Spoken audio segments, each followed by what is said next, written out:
Yo, what's going on, everybody? It's Brian here. How's everyone doing tonight? I hope you are enjoying your January 20th night. I hope you're in a part of the country where it's more so warm because, or in the world, I should say, because right now it is freezing in Pennsylvania in the United States. It is terrible. Oh, but yeah, you know what? Oh well, it's just snow. It's been snowing a lot. It's supposed to get more snow next week. Ugh. But tonight we're going to be talking about, in honor of being the excuse me. Tonight we're going to be talking about, in honor of being the playoff season. We're talking about the Philadelphia Eagles and their rise to sort of fame this season and success, and then their tragic ending and sort of a joke ending. So initially the Philadelphia Eagles started out all this season. They were winning games left and right.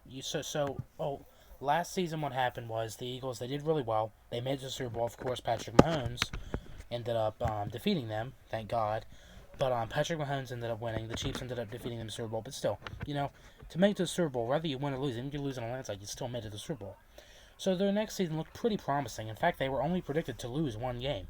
They were expected to lose against the 49ers, and then they were expected to win every other game and make it to the Super Bowl. Now, no one was predicting if they were going to win the Super Bowl or not, but that's what was predicted. They were going to make it to the Super Bowl again. They were going to lose one season game against the 49ers. That's what was predicted. Well, that didn't really plan. So, in the beginning of the season, they started out on fire. So, for example, I'm going to show everyone this whole thing. Hopefully, it shows us all the games because I don't exactly remember all the games. So, we're going to go back to January 29th. Okay, that's old. So, we got to find. Sorry, my family's actually watching football right now. All right, so here is the new season. So, Eagles start out. Oh, and that was a tie. Okay, that doesn't make sense. But the Eagles won their first game against the Browns. I don't know why it's saying that it was 18. I guess it went to overtime. They won the first game. Yes, it was a narrow win, but at the end of the day, it was a win. Then what happened? They played against the Colts. They won against the Colts. It was 14-point victory. Then what happened? They played against the Patriots. They won. And pretty narrow, but still win. They played against the Vikings. They won. Narrow, but still won. They played against the Buccaneers. They hands down won. Played against the Washington Commanders. It was a narrow win. They still managed to win. They played against the Rams, won on a landslide. They actually lost against the Jets when Aaron Rodgers was not playing for them. That was a shock. It was a close win, though, but still was a shock. It was pretty depressing for the Eagles, but they still almost came close to winning. They beat the Dolphins in a landslide. They beat the Commanders again, narrowly, but they still beat them by a touchdown. They beat the Cowboys, narrowly, but still won. They beat the Chiefs, shocking, but narrowly, but still won. They beat the Bills, narrowly, but they still won. Then what happened was they played against the 49ers. And meanwhile, after making it to the Super Bowl last season, and this entire season dominating, losing all but one game, they were so cocky. And this was the game that was predicted that they would lose. Well, it was true. They lost. Not only did they lose, but they got their asses handed to them. Jalen Hurts and Nick Sirianni did not know what they were doing.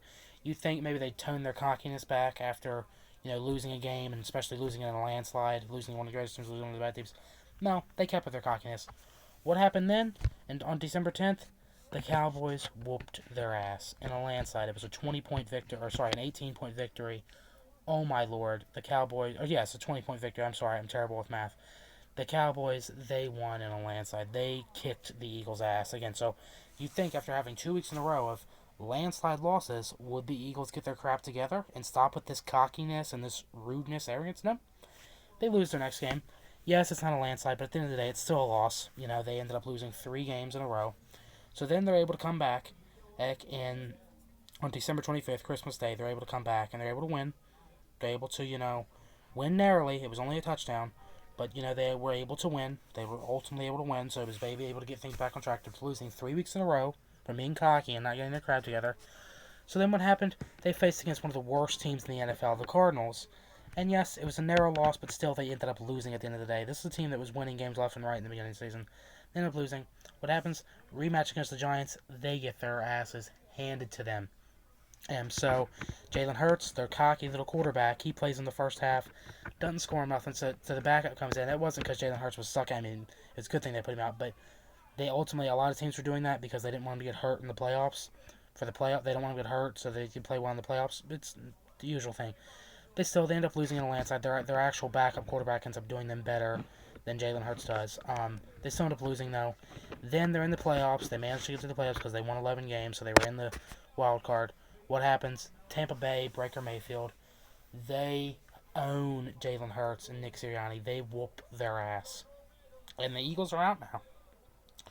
Now, many people would imagine, this is a team that won 11 games. That's pretty good. That is still pretty good. They won 11 games. They managed to make it to the wild card playoff game. But this was a team that was expected to only lose one game.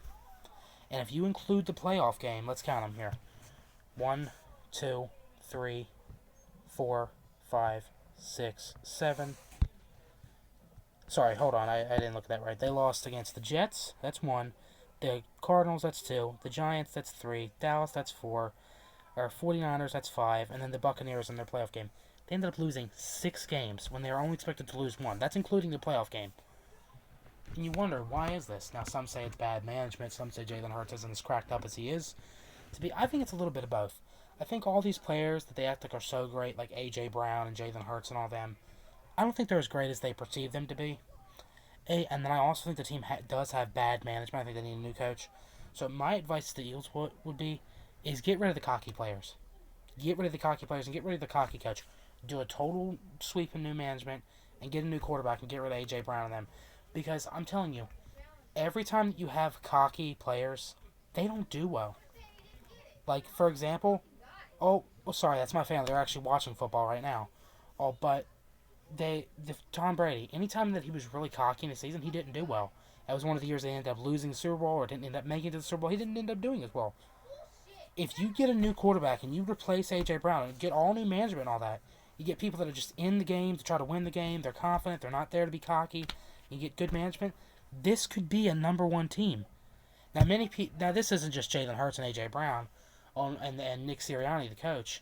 Because I'm not a huge football fan whatsoever. You can ask anybody that, and I prefer movies and the news and TV and stuff. I'm not a sports fan in general, but this time of year that I start watching football. But what happens is, so like I said, I'm not a football fan, but I used to like the Eagles and I like the Chiefs and the Buccaneers. Especially the Chiefs, but I used to love the Eagles. I'm not like a huge football fan, but the year that they defeated Tom Brady and the Patriots, and how they, were making it to the playoffs every night, I liked them. But it seemed like after they won that Super Bowl against Tom Brady, they just got so cocky. Which, yes, there is a little bit of bragging rights there. 1, you made it to the Super Bowl, so that gives you bragging rights. 2, you won the Super Bowl, that gives you bragging rights. And 3, you defeated the greatest quarterback and football player of all time. So it does give you some bragging rights, but they just got so cocky. Carson Wentz, who was a terrible player himself, he came out because Nick Foles got him. Nick Foles was cocky. He got cocky. Doug Peterson was there, but they fired him. They should have kept him. He was a little cocky. And they just seem like every single year they get cockier and cockier. Then last year when they made it to the Super Bowl, ultimately lost because the Kansas City Chiefs defeated them because Patrick Mahomes and Travis Kelce and them are a much better team. They ended up winning narrowly, but they still won. But the Eagles, it just seems like every single year they're getting cockier and cockier and cockier. There's nothing to be cocky about. Jalen Hurts and A.J. Brown, they act like they've been to 20 Super Bowls and they've won 19 of them. And then the other 2 years that they hadn't made the Super Bowl, they're in the championship playoff game. Jalen Hurts acts like he's won 20 MVPs. That's what they act like. They act like they never lose a season game. They act like they're the greatest football team of all time. They're not. There are so many more teams that are currently playing that are so much better, such as Dallas Cowboys, which I'll make another video on them. They got their asses handed to them too, but Dak Prescott's a much better quarterback. Patrick Mahomes obviously is. You have Purdy. You have the guy on the Ravens. Lamar Jackson, that's his name. And there's a lot better quarterbacks and stuff. So my advice to the owners of the Eagles, get all new management and get a new quarterback and get rid of your cocky players. The only player that I honestly feel bad for in the Eagles is Jason Kelce, because he's actually humble. He's not cocky. He's not like Jalen Hurts or A.J. Brown or Nick Sirianni. Nick Sirianni's on the player, but he's still a coach, or so many others. He's just a humble guy. I wish Jason Kelce would do this. I wish he'd go play for the Chiefs for 1 season with his brother, win another Super Bowl, then retire like that.